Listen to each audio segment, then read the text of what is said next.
The first sign that the southern kingdom was in serious trouble was in 597 BCE, when the Babylonian king Nebuchadnezzar invaded Jerusalem and exiled between 3,000 and 5,000 Judeans. These were Jerusalem's entire upper class of society, the elite of the city. Then, in 586 BCE, Nebuchadnezzar destroyed Jerusalem and exiled yet another 5,000 Judeans. Interestingly, the total amount of people exiled were no more than 20% of the inhabitants of Judah, as the population consisted out of 50,000 to 100,000 people. The reason why the southern kingdom could not recover was because the exiled were those of higher class. The Judeans who stayed behind were mostly poor peasants who did not have the finances or the know-how to rebuild their cities.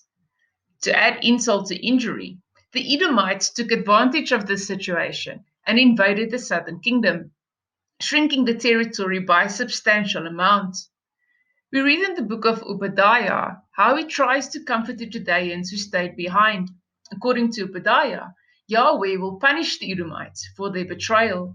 He believed that Yahweh will not only restore Judah, but the northern kingdom of Israel as well, making the nation greater than what it ever was before. Not everybody was optimistic as Obadiah, though. Those left behind in Palestine suffered under violence, famine, and disease. We read of their sense of hopelessness and confusion in the book of Lamentations and in some of the Psalms. Lamentations 1 verse 16 read, "For all these things I weep, tears flow down my cheeks. No one is here to comfort me. Any who might encourage me are far away. My children have no future, for the enemy has conquered us." Prophets like Jeremiah warned the Judeans to submit to the Babylonians even after the southern kingdom fell and his fellow Judeans kidnapped him and took him to Egypt. Even from there, he still pleaded to the nation that they should submit to Babylonia and rather focus on being obedient to Yahweh's laws. He believed that King Nebuchadnezzar would destroy Egypt as well as the Judeans who fled there. He believed they were disobedient to Yahweh in this new setting because of their worship of Egyptian idols.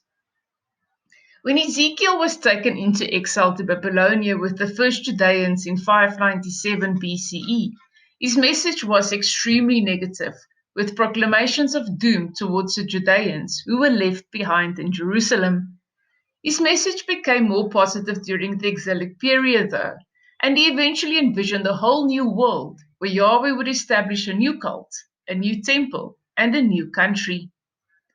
In the next episode, we will see how other authors envision the new beginning for the Israelites and the criteria they set out for these visions to become reality. It is interesting to note that the book of Genesis, the very first book of the Old Testament, has not been written at this point in history.